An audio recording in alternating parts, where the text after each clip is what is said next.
Hello everyone, this is Rahul Bhardwaj and I welcome you all to Pathfinder. आज इस lecture में हम बात करेंगे वर्ल्ड बैंक के बारे में। वर्ल्ड बैंक क्या है और ये वर्ल्ड बैंक ग्रुप से कैसे अलग है। वर्ल्ड बैंक एक बहुत ही इंपॉर्टेंट आपका इंटरनेशनल फाइनेंशियल इंस्टीट्यूशन है। As far as your UPSC examination या जो और आपके एग्ज़ाम्स हैं, सबके लिए इंटरनेशनल इंस्टीट्यूशंस इंपॉर्टेंट होते हैं। तो यहाँ पे हम ये एक सीरीज चला रहे हैं जिसमें ऑलरेडी मैंने आपका WTO वर्ल्ड ट्रेड ऑर्गेनाइजेशन को कवर किया हुआ है। इसका लिंक आप कमेंट बॉक्स में या डिस्क्रिप्शन बॉक्स में आपको मिल जाएगा। वो वीडियो भी आप देख सकते हैं जिसमें हमने WTO के रिगार्डिंग सारी चीज़ें डिस्कस की हैं। इस लेक्चर में हम बात करेंगे वर्ल्ड बैंक के बारे में कि वर्ल्ड बैंक का ओवरऑल ऑब्जेक्टिव क्या है, कैसे ये एग्जिस्टेंस में आया और इसके जो ग्रुप्स हैं उसके अंदर कौन कौन से इंस्टीट्यूशंस इन्वॉल्व हैं, इंडिया किसका मेंबर है, नहीं है। ये सारी चीज़ें जो एग्ज़ाम के पॉइंट ऑफ व्यू से इंपॉर्टेंट है। वर्ल्ड बैंक की तरफ से कुछ रिपोर्ट्स,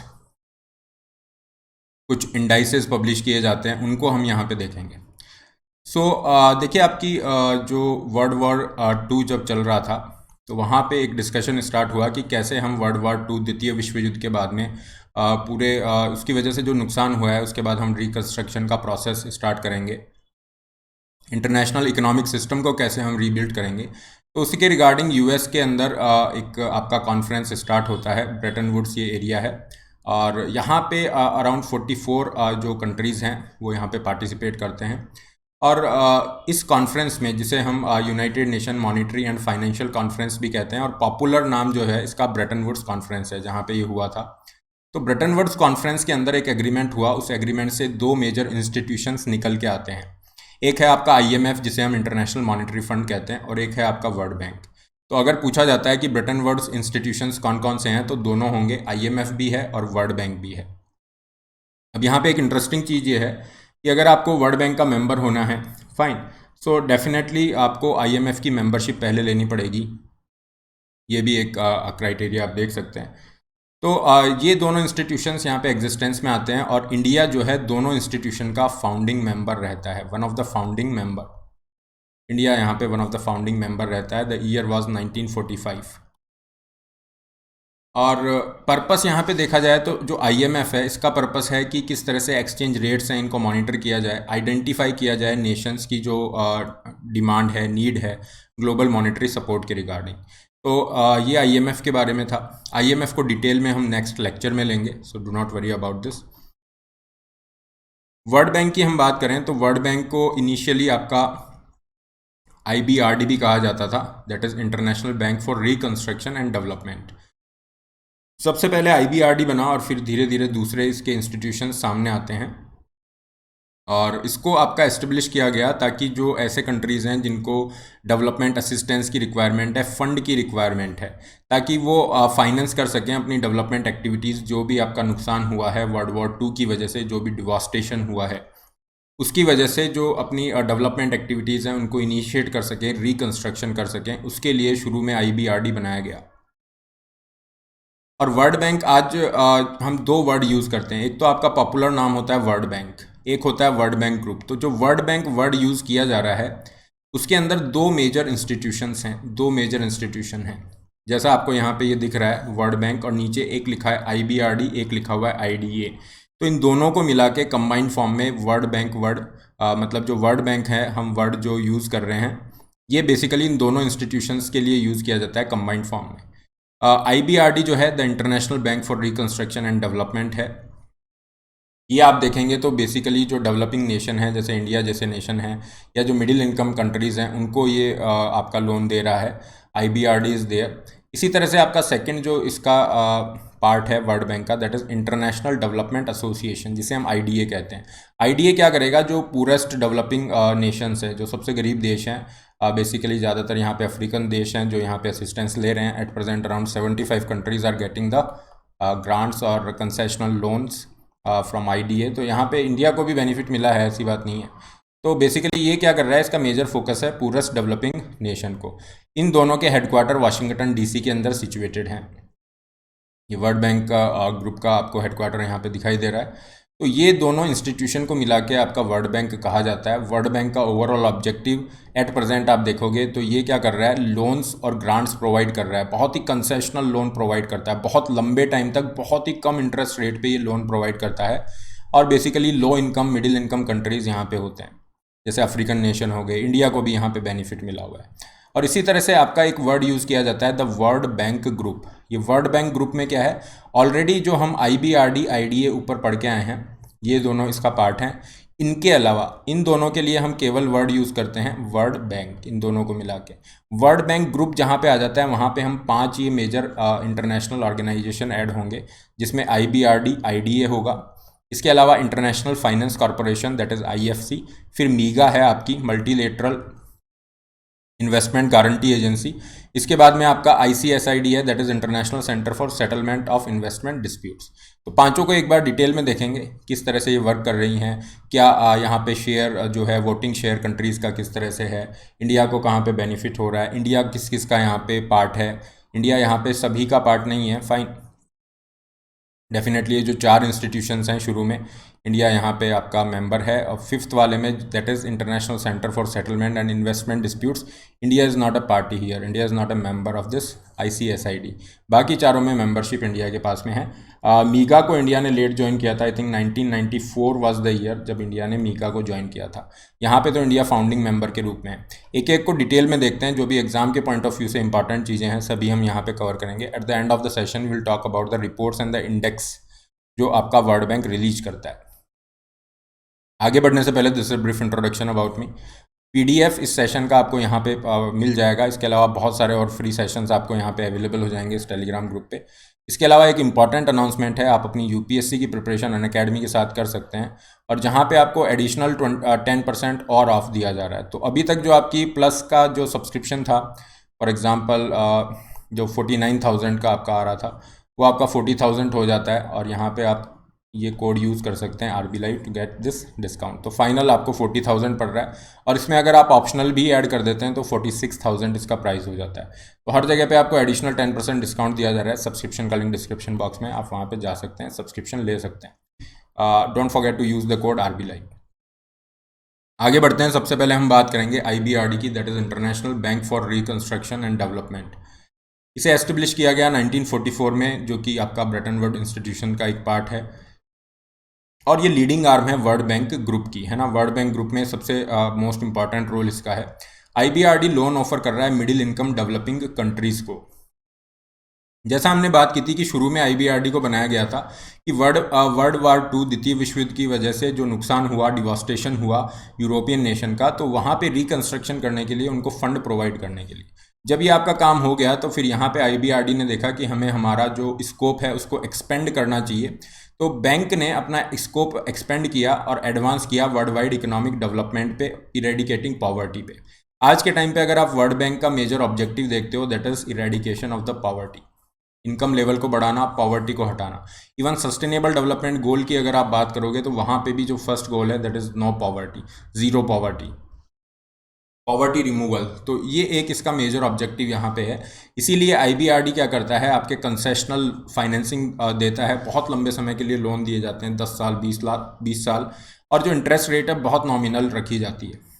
और किस तरह की ये फंडिंग कर रहा है प्रोजेक्ट्स को, यहाँ पे आपके इस तरह के प्रोजेक्ट्स हैं जो कि बेसिक एमिनिटीज़ इंक्रीज कर रहे हैं, ठीक है। जैसे आपके एजुकेशन हो गया, transportation infrastructure, environmental consciousness, energy investment, health care, access to food, drinking water, improved sanitation. तो ये सभी ऐसे प्रोजेक्ट हैं जो ओवरऑल डेवलपिंग नेशंस के अंदर या मिड इनकम कंट्रीज़ में वहाँ पे लोगों की वेल बीइंग इंश्योर कर रहे हैं, वहाँ के लोगों का जो लाइफ स्टैंडर्ड है उसको इंक्रीज कर रहे हैं, बेसिक एमिनिटीज़ वहाँ पे प्रोवाइड करा रहे हैं।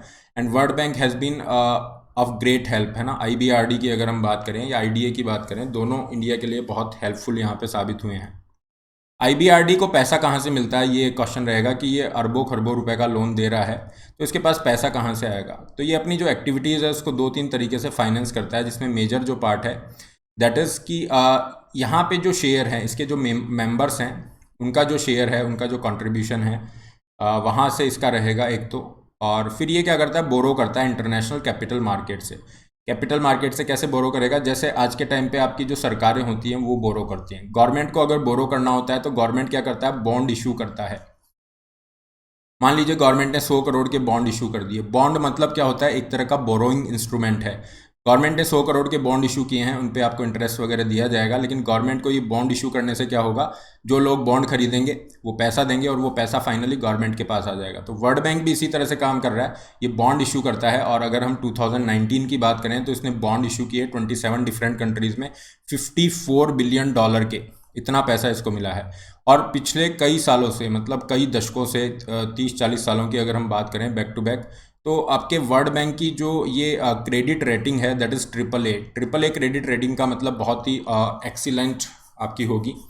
और यहाँ पे इसका फ़ायदा क्या होता है, क्रेडिट रेटिंग ज़्यादा होती है, मतलब वर्ल्ड बैंक को जो लोन मिल रहा है बॉन्ड इशू करने से या जिस तरह से भी, वो बहुत ही कम इंटरेस्ट पे मिल जाता है और आगे उसी तरह से ये कम इंटरेस्ट रेट पे आगे फॉरवर्ड कर देता है। उसके अलावा इसके काफ़ी सारे इन्वेस्टमेंट हैं जहाँ इक्विटी वगैरह है, वहाँ से इसको इन्वेस्टमेंट मिल रहा है, मतलब प्रॉफिट हो रहा है, पैसा मिल रहा है। बट ओवरऑल आप देखोगे IBRD, तो इसका ऑब्जेक्टिव जो है प्रॉफिट मेकिंग नहीं है।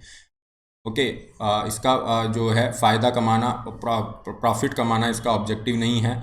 जो भी प्रॉफिट है ये आगे दूसरी जगह आपका ट्रांसफ़र कर देता है। अगर हम वोटिंग शेयर की, वोटिंग पावर की बात करें तो इंडिया यहाँ पे 7th लार्जेस्ट आपका है, 7th लार्जेस्ट इंडिया के पास में वोटिंग पावर यहाँ पे है 2.91% के साथ में।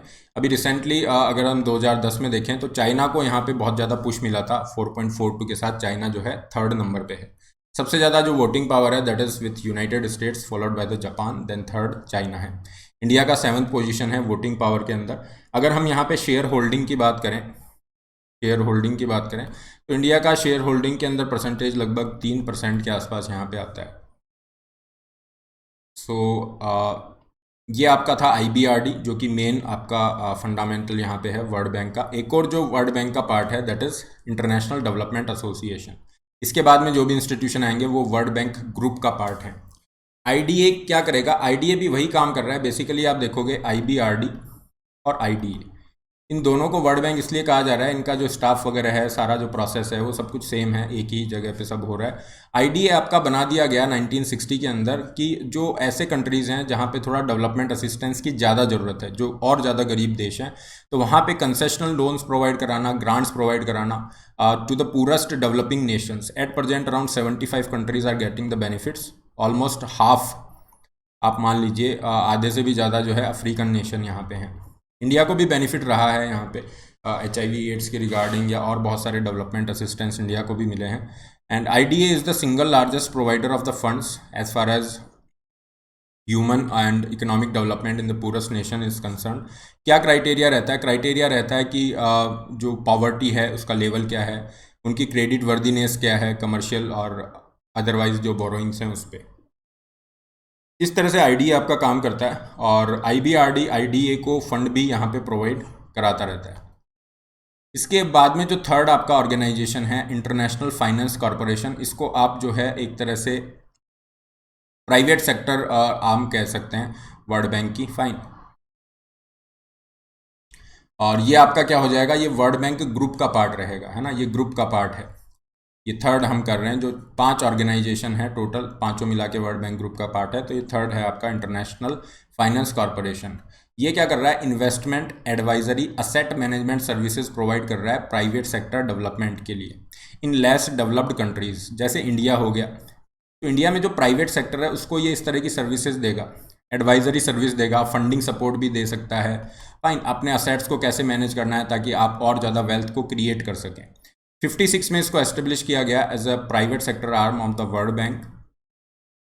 और ये क्या कर रहा है, इकोनॉमिक डेवलपमेंट को इंक्रीज कर रहा है by investing in for the profit commercial projects, fine. ताकि देखिए सबसे पहले इसमें ऑब्जेक्टिव ये है कि वेल्थ क्रिएशन किया जाए। अगर वेल्थ का क्रिएशन ही नहीं होगा, पैसा ही नहीं होगा, तो फिर उसको डिस्ट्रीब्यूट कैसे करोगे, तो उस पर्पज़ से इन्होंने IFC बनाया।